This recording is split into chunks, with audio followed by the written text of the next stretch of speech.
I'm Leslie. And I'm Shelly. And we're Sisters in Ebert. Welcome back to another Movie Monday. Woo, we're making a splash today. Splash! 1984. Woo, baby. Throwing it back. It's older than both of us.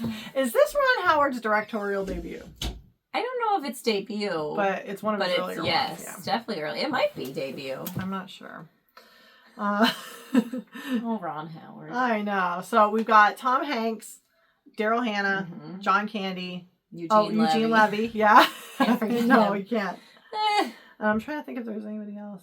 I'm sure it'll know. come to me. This was the summer movies. Was it? I'm pretty sure. I think you're right. Ding, ding, ding, ding, ding. Summer of movies. Ding.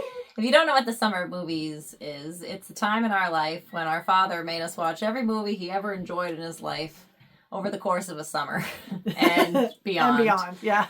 And then sometimes we loved it, and sometimes we did not care for the films. Yeah, you're right. This was summer movies. Yes. So we would watch the movies in our downstairs living room area. We had a walkout basement. Yeah. Yes. And so we had a big glass sliding door where we could look out into our wooded backyard. So if we were not enjoying the film, we directed our attention out of doors to watch the squirrels instead. So at the end of this, we will give a squirrel rating. If it is a high squirrel rating, that means we did not enjoy the movie. Instead, we were busy looking at a million squirrels in the backyard. If it has a low squirrel rating, that means we loved it. So we will give you back then And our current. yes. ratings. So this is our squirrel mascot. And we have a special mermaid friend. Yeah, we have a mermaid. Which we were excited, I think, to watch this because of Mermaid. Because what preteen girl does not enjoy Mermaid? And we knew it was a comedy. Mm-hmm. And we knew John Candy. We loved John Candy. Loved John Candy all our lives. So. Yes. So we open to the credits to Wooly Bully. We cut to Cape Cod 30 years ago. I put, that's 1964, not 2006, kids. Ooh, that hurts. Well, sidebar, this isn't technically related to this movie, but I saw a thing yesterday that said if Dirty Dancing had been made today, because it was made in 1987, about the summer of 1963, it would be about, if it was made in 2006, it would be about 2002.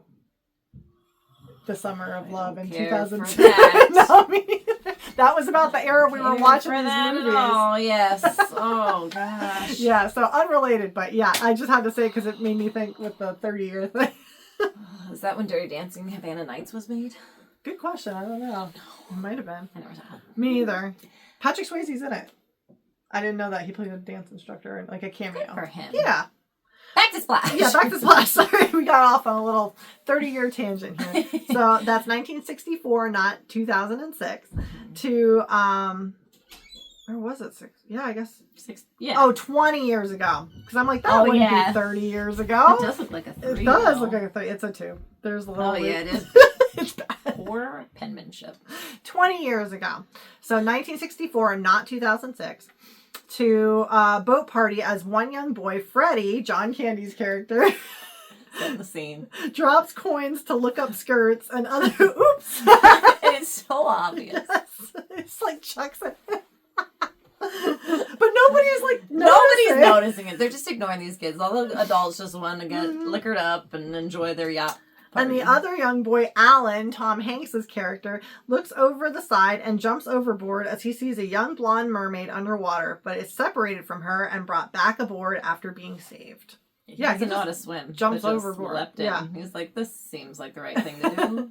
So we cut to New York City this morning. I said, something tells me it was New York City prior to 2001, though. The, posters. The landscape. The posters for this film feature the Twin Towers. I don't think they can quite use that anymore. Yeah. As produce is being delivered, but they are missing customers' cherries with a problem as they are slimy. But Freddie agrees to take them after losing at a poker game, which Alan must address this issue. So they're a fruit distributor. The guy's yelling at Alan. Produce. Yeah, and he's like, what are you talking about? And they're like, Freddie approved it. Yeah. He's like, Freddie, that brother of mine. Yeah.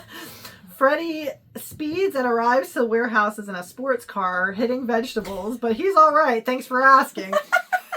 John Candy is the best part of this He's the best movie. part of I this. have to say. And I saw that he put, like, they said that this was just him doing his Johnny LaRue character Yes. from SCTV. Well, this is the SCTV crew. Yeah. Also, like, Eugene Levy. So he's very excited as his letter was finally printed in Penthouse Forum.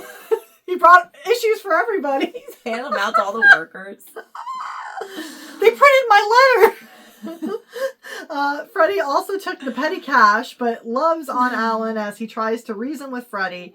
But the customer gets bananas at cost instead, and the worker runs off for his wedding, which Alan is an usher at.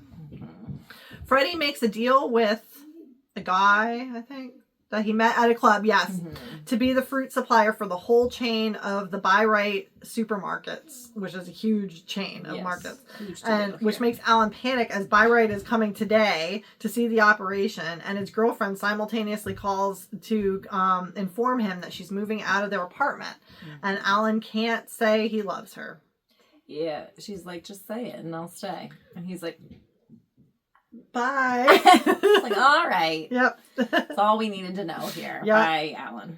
The next day at the wedding, Freddie and Alan are both there, and Freddie again did the change drop trick. And Alan laments Victoria leaving, but can't figure out why he didn't love her. Alan gets drunk and is on the bar. I'm on the bar. You're on the bar. I rewatched this scene like 3 times. I love this part. It's my favorite part of the whole movie. Me too. He's like, uh-oh, you fell down. Yeah. He's like not helping me. They're like pulls the chair. Yeah, he's like, whoops, this is in your way. Well, it's not that you had a lot to drink. You're just too skinny. See, a sober man would have reached for the pretzels because his face is in. Yeah. So Alan's not happy with his life right now. And Freddie continues. I said he's lamenting. He's lamenting. Freddie continues to hit on women, but Alan's still pondering love and accosts Philip, cheating on Jan Brady in his music.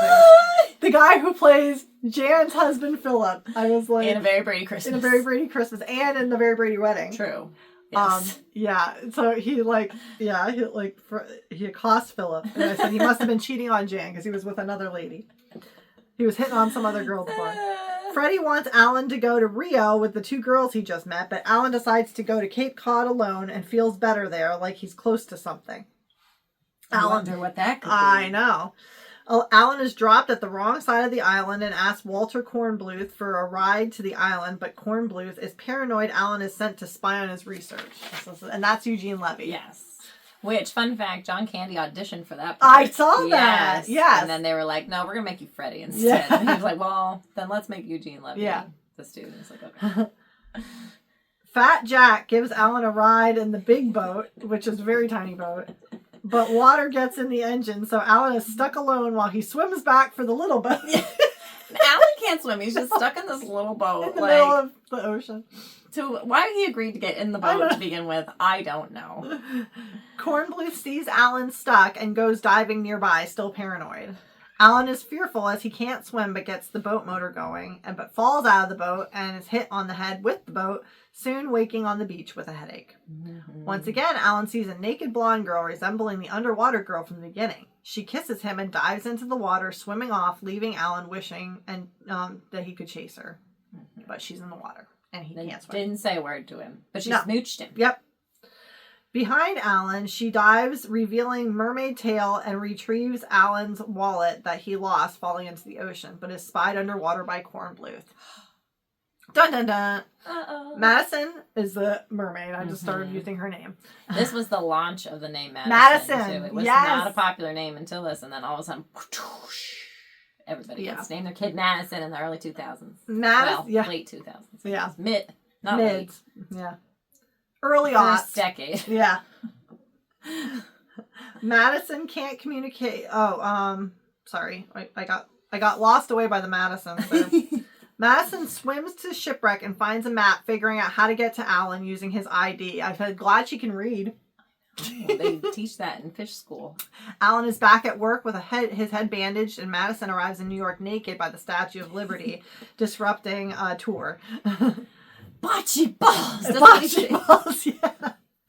Madison can't communicate with the police officers who find Alan's wallet with her and call him down to get her as Alan's bandage with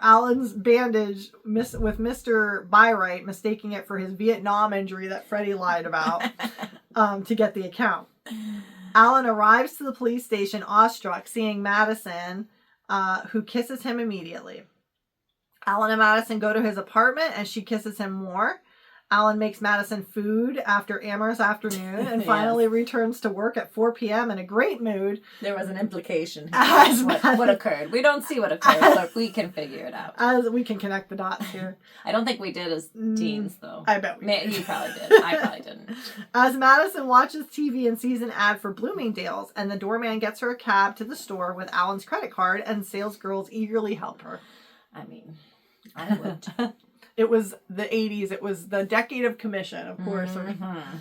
Alan arrives home with flowers to an empty apartment. The doorman lets him know he put her in a cab to Bloomingdale's. Madison remains in front of the TVs and has been there about 6 hours, but the store is closing, and Alan gets there in time to collect her, explaining she can't speak English, but reveals she can now speak perfect English from watching TV all afternoon, which Alan is skeptical of, but Madison tries to say her name in her language and makes the TVs explode. Yeah. Alan asks her to tell him about herself, and she marvels at walk signs and music and will only be able to stay 6 days until the full moon, or she can't ever go back. I don't know why she can't tell him she's a mermaid, though. Like, she doesn't know. She has no sort of social etiquettes. Why do you know that that's not a thing that you can tell people? Yeah. But I guess they teach that in fish school, too. Do not say anything about this if you ever talk to Ursula the Sea Witch was like, you can't talk about it when you get up there. Alan has Madison pick an English name, and the only one she likes is the street name that they're on, Madison. Madison asks to go back to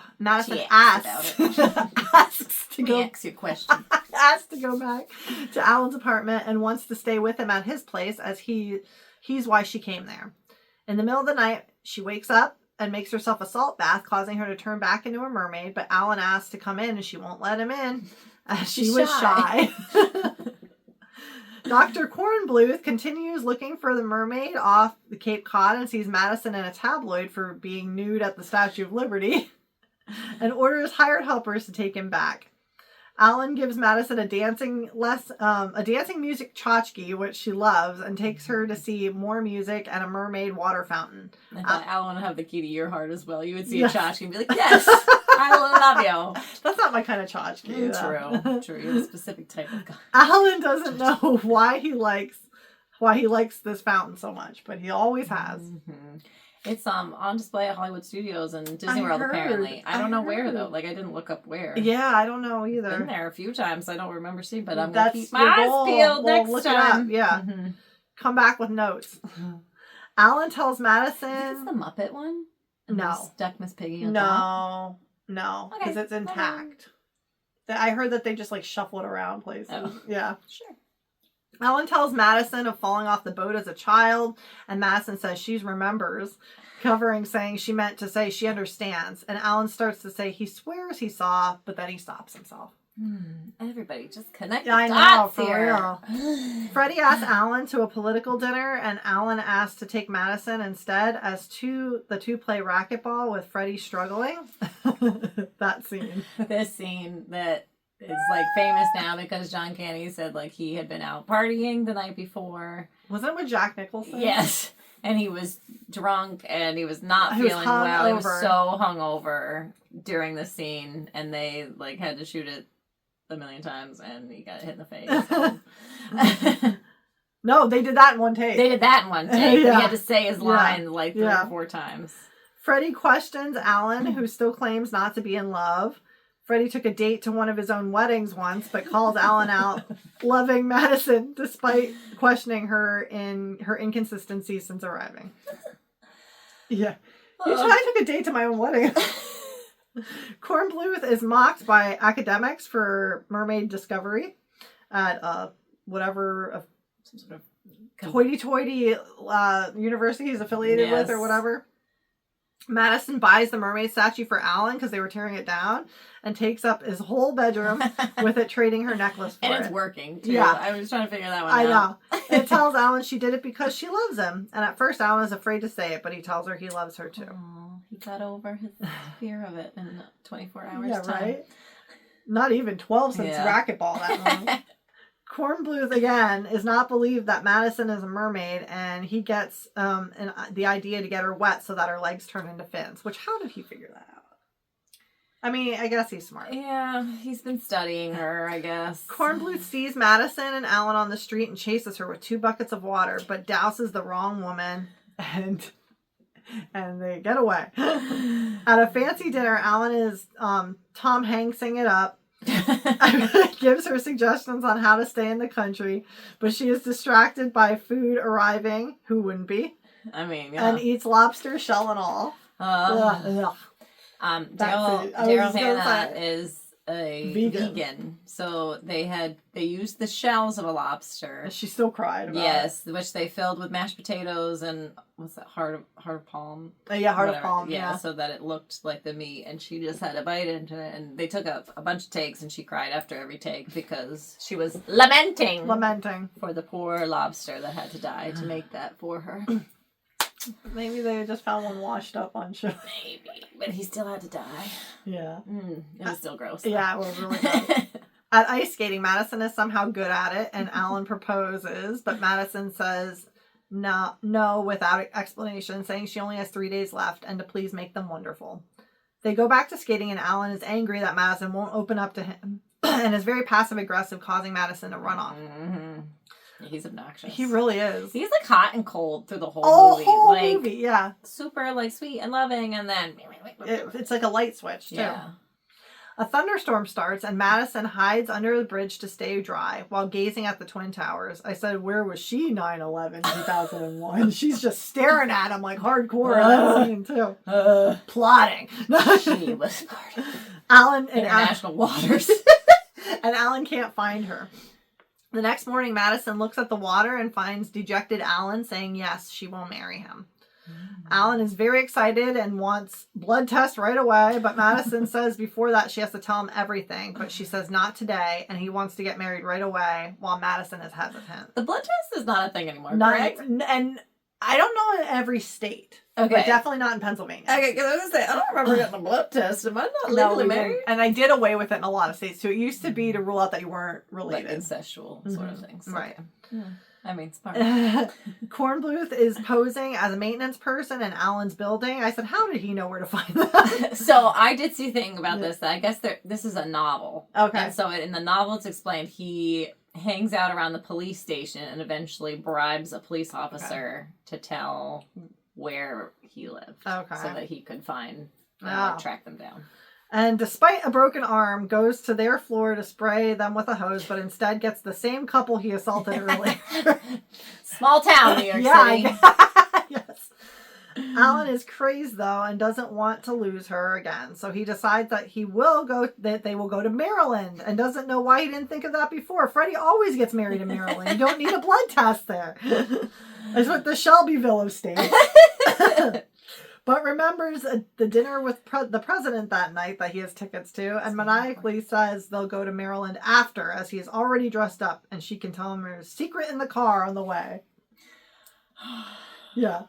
And for those of you who aren't Simpsons fans, Shelbyville, that's a big running gag in The Simpsons. Yes, they're very loose over in Shelbyville. You won't rob the men of their right to marry their cousins.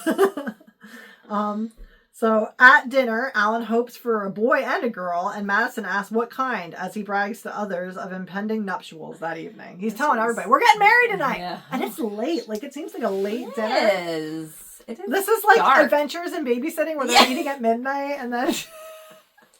It's awful. Yeah. Kornbluth is posing as a waiter, and the president arrives as Kornbluth finds another hose, magically. I mean, a lot of hose connections here. Kornbluth locates Madison, but it's acting suspicious and is taken down by the Secret Service. During the president's speech, Madison decides to tell Alan her secret, and they leave to the street where Kornbluth is still yammering with Secret Service, but luckily by an abandoned hose that is connected. Hallelujah. Another hose connection. And sprays Madison, transforming her into a mermaid as she is surrounded, and Alan does nothing. He stands there like a lump. And this is a political event, so there's paparazzi all over the place. So people snapping photos. And he skedaddles because he's like, oh, a mermaid, gross. Yeah, exactly. Even though he clearly remembers being saved by a mermaid. Right. And he's like in love with this woman, needs to marry her. Right. Immediately, but we'll just ditch her. Madison is taken into government custody and testing is performed on her, and Alan, who is not a fish. Alan is super prickly with Madison and a big jerk, but is dismissed by government as he's not changing his form. So. Yes. He's been stuck in He's this just tank. a man. I'm just a man. Alan is swarmed by reporters when dropped at home, and Freddie arrives saying that they won't talk to anyone except Penthouse magazine. Anybody here from Penthouse? No? Okay, we're done. Alan doesn't like being called the fish man and is upset that Madison is a mermaid, as Freddie levels with Alan that he should feel lucky, as most people will never be that happy. Sure. Testing continues on Madison, who is looking pale, which worries Dr. Kornbluth, who questions the ethics of the testing and completely is dismissed by the scientists related to the government. Shocking. Who knew? Kornbluth is at the dentist and saying he doesn't deserve painkillers and is racked with guilt as Alan storms in after a scuffle and I don't know how he knew he was at the dentist. Yeah. And tells Kornbluth he ruined Alan's life, and Kornbluth explains he just wanted to prove he wasn't crazy. And that dentist, I swore was freaking Mel Brooks. And it was not Mel Brooks. And it took me forever. Disappointing for you? Well, I thought it was like a cameo or something. Yeah. And it took me, he's not listed well. And it took me a while to find him. He is the rabbi that Charlotte converts to Judaism under from Sex and the City. Yeah, that's where I saw him. But he looks similar to Mel Brooks. I didn't take notice. And, okay. And he was in something else, but I don't remember what. Because I went down the rabbit hole after that. Alan is upset that no one can get in to see her. And Kornbluth says that he can get in to see Madison. So Alan pulls him out of the dentist chair right away. Kornbluth, Alan, and Freddie go to Madison with Freddie and Alan posing as Swedish scientists that were already scheduled to come that day. And Freddie is able to fool the guard with a lewd phrase in Swedish. The men finally get past all the guards and get to Madison with Alan kissing her and asking if this was the only secret, as she assumes that he no longer loves her, but assures Madison that he does love her. Hallelujah. Alan and Dr. Kornbluth pretend and says, that rays shot out of Madison's eyes, piercing Freddie's face, and to carry him out with his face covered due to massive injury, and the guard panics. It's obviously not Freddie. It's obvious. They are not doing a good job hiding this, but it works. I guess if you're in a shuffle, yeah. You're worried about laser eyes? Yeah. I don't know. In the car, it is revealed Madison who was carried out and not Freddie. Dr. Ross gets back to Madison with the real Swedish doctors to find Freddie fishing and rush to get Madison back. Alan and Kornbluth celebrate in the car, thinking that they're not being followed as the military catches up with them and they continue running. Kornbluth has Alan stop the car so he can slow down the army chasing them and apologizes to Madison, but the army doesn't even flinch with him standing in the road. In their tanks or whatever they have, like big vehicles. Armored vehicles, yeah. Yes. Alan and Madison make it to the water, and Alan feels sad that Madison can't stay with him, but she says he could come with her when she, when he was 8 and fell off the boat, and he agrees and can come back to see Freddie at Christmas. But Madison says nope, he can never come back, and Madison jumps into the water as the military arrives. Alan changes his mind and jumps in after her, and they kiss, but soon are caught by scuba divers and somehow beat up the scuba divers under the ocean, punching them under the ocean. Have you ever tried to throw a punch under the water? I don't understand. And get away somehow. The Love Came for Me by Rita Coolidge. The end. Also, Madison seems to have to always be touching Alan for him to breathe underwater, so how would that work? Oh, gosh. Yeah, because he didn't transform into a merman. He's just oh gosh. Yeah. They're in a fight and she storms off and he just drowns. Oh, I did make a note about the dentist. His name is Pierre Epstein. And I thought he was Mel Brooks, and it was Charlotte's rabbi in Sex and the City. And I also put that Splash Launch Touchstone Pictures. Yes, this is the first Touchstone Pictures This movie. is what Disney shuttled it under, so they didn't have to be. I have a little bit more fun launched facts, the fun, the fun side of Disney. Yes. The adult side of Disney. The adult side of Disney, yeah. And the other fun fact was this was a Howard family reunion in this movie. So Ron Howard was the director. His father, Rance, was Mr. McCulloch, the guy who was upset about the cherries in the beginning and got the bananas at cost.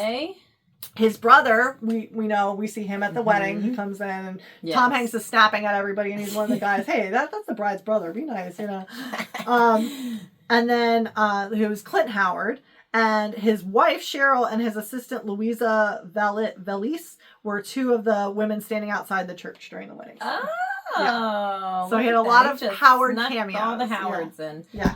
The ending was his wife's idea. Oh. Because it was supposed to end where Alan didn't jump in. Oh. It's just, that's the end.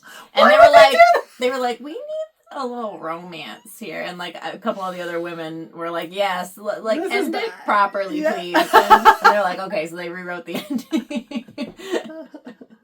Time for squirrels. Oh, squirrels. I think it was kind of high as a kid. Really? Yeah, like... John Candy, for me, his scenes saved this movie, but some of it really drags. Yeah, like it's just not very thrilling.